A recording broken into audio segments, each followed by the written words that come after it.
Hello there, ladies and gentlemen. Moletrap coming at you here with a replay commentary, and I'm actually going to be doing several of these. I'm going to keep a pause for a minute, though, because there's a few things I wanted to say before I get to this game.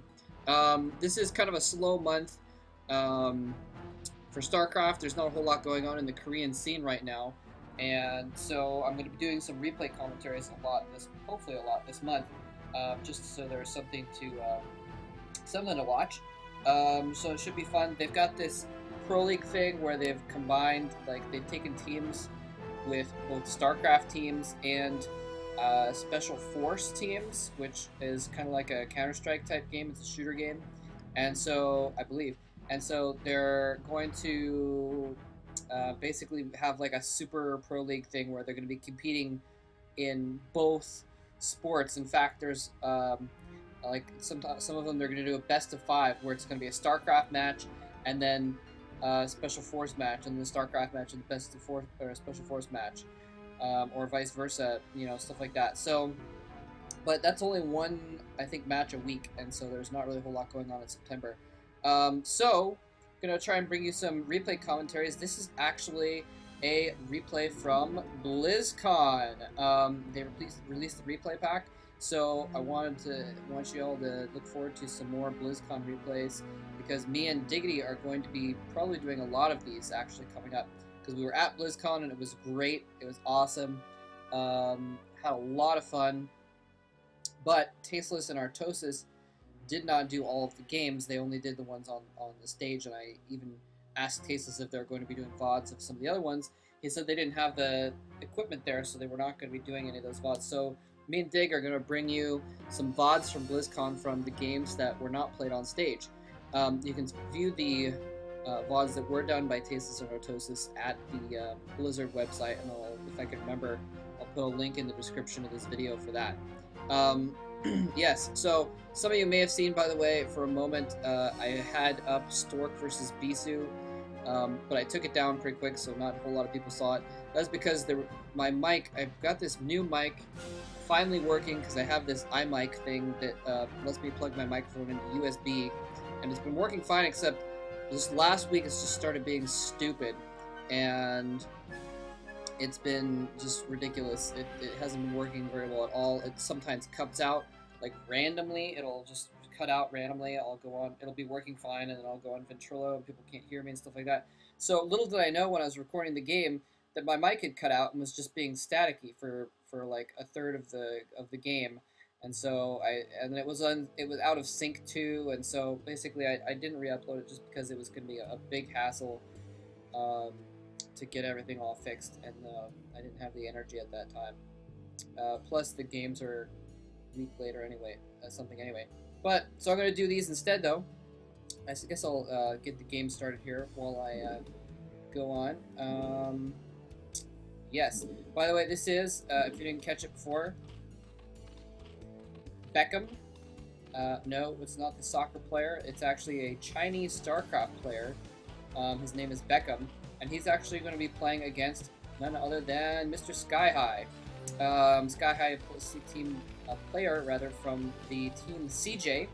There were 4 members of CJ actually at BlizzCon. It was like Artosis said, it was in his show a couple weeks beforehand, or a few weeks beforehand. It was CJCon, basically. He had Skyhigh, he had Effort, he had Savior, and of course he had Hydra there as well. So half of the members of the tournament were from Team CJ. And by the way, if you want to know more about how BlizzCon was and our thoughts and stuff, me and Diggity and who else was there? Psionic Reaver, and I'm forgetting someone, and it's embarrassing. Who am I forgetting? I don't remember. I'm so sorry for who I'm forgetting. But anyways, there was 4 of us, and how can I forget? Matt from Matt and Steve. He was there too. And we were all there with Rhett. Actually, Rhett came along. He was actually one of the participants in the tournament, and so we got to chat with Rhett about his thoughts on the tournament and StarCraft 2 and that kind of thing. And we all just kind of basically generally chatted about what we thought of BlizzCon and how awesome it was. So anyways, we got an interesting supply table placement here. We could be seeing Skyhigh set up Yeah, he's going to set up a wall here. Going to put another depot in between there.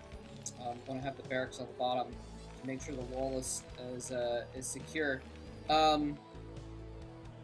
Anyway, so if you want to hear that, we all did a podcast where we discussed those things, and so you can go and check that out. I'm sure you can probably find it on SC2GG, or I guess I could put a link to that in the description as well, theoretically. But that was a lot of fun, and so you can go ahead and check that out if you want more info on what BlizzCon was like.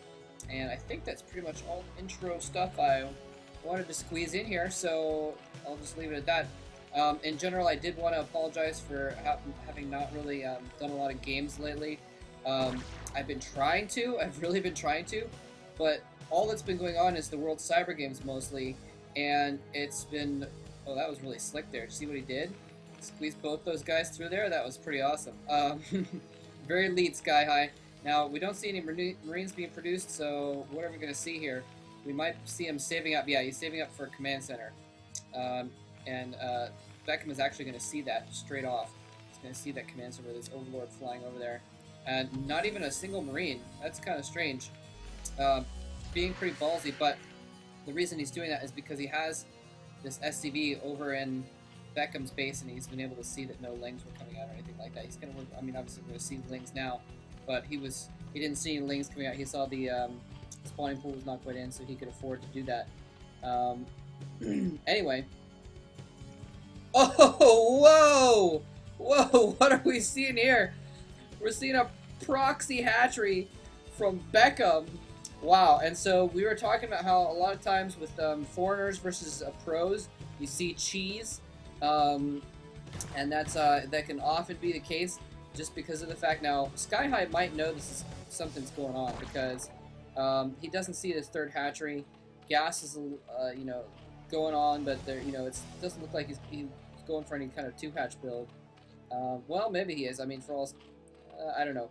I just have a feeling that Skyhigh knows that something is up. Yeah, but he checks up here and he sees there's no third base here. So perhaps he thinks it's in one of the corners or something like that. It's going to be really tough for him to suspect it's right out in front of his base.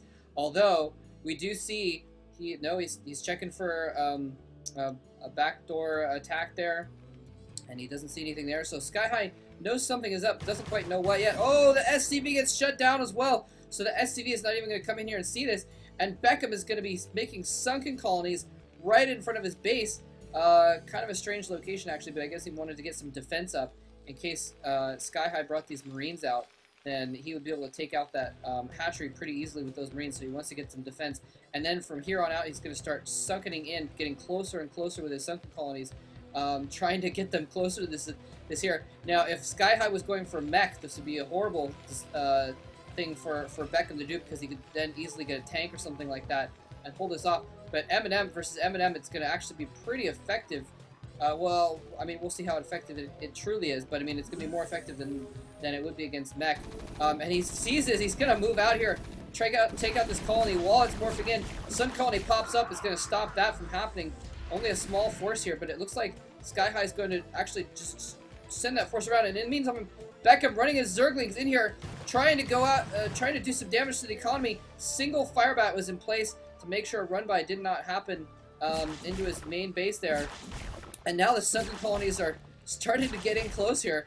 Anyway, Skyhigh sending his small force after Beckham's base. Beckham has a sunken colony and a second one going up, which may be enough. Looks like he has stim. Is he going to go in? Is he going to go in? He's got 2 medics. He can go in. No, he's not going to go in. And it's probably a good thing. Oh, he does kind of accidentally go in, as I think he A-moved after those Zerglings. And the second sun colony came in and became a valid target. So now we see he's got a bunker up. Looks like a couple Marines in there. Damaged Marines. And he's sending more reinforcements, I think. Oh, I